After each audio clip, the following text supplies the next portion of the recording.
Hi అండి, welcome back to my channel Sravani's flavour. ఈరోజు నేను చేయబోయే రెసిపీ కోవా కజ్జికాయ.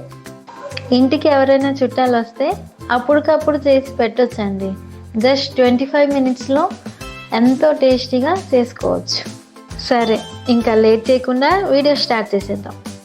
ఈరోజు నేను చేయబోయే రెసిపీకి కావాల్సిన ఇంగ్రీడియంట్స్: మైదా, షుగర్, కోవా,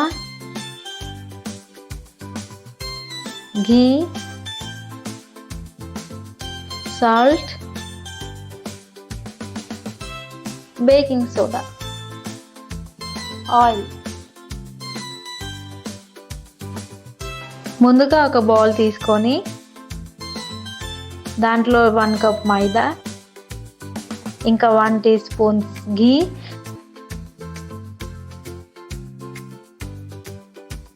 బేకింగ్ సోడా, టేస్ట్కి తగ్గట్టు సాల్ట్ వేసుకొని కలిపి ఒక 15 మినిట్స్ పెట్టుకోవాలి.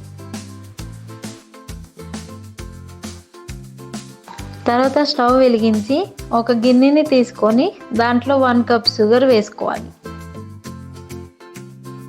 దాంట్లో 1 కప్ వాటర్ కూడా వేసుకొని పాకం రెడీ చేసుకోవాలి. ఎక్కువగా ముద్దర పాకం తీసుకోకుండా గులాబ్ జామున్ పాకంగా తీసుకోవాలి. తర్వాత కలిపెట్టుకున్న మైదా ముద్దని చిన్న చిన్న ఉండలుగా వీడియోలో చూపించిన విధంగా చేసుకొని రొట్టెల కర్రతో కానీ స్టీల్ ప్లేట్తో కానీ చిన్న చిన్న పూరిల్లా ఒత్తుకోవాలి. ఇలా అన్నిటినీ అలానే చేసుకొని పెట్టుకోవాలి.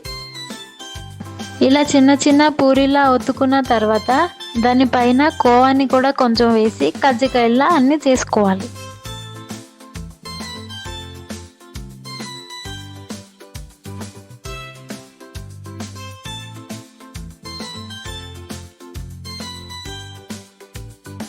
తర్వాత స్టవ్ వెలిగించి కడాయి పెట్టుకోవాలి.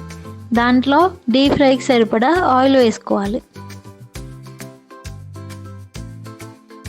తర్వాత ఆయిల్ వేడయ్యాక ముందుగా చేసుకొని పెట్టుకున్న కజ్జికాయల్ని ఒక్కొక్కటిగా ఆయిల్లో వేసుకోవాలి. బ్రౌన్ కలర్ వచ్చేదాకా ఫ్రై చేసుకోవాలి.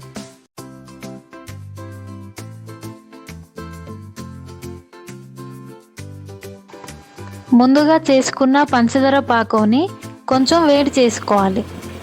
ముందుగా చేసి పెట్టుకున్న కజ్జికాయల్ని పాకంలో వేసుకోవాలి.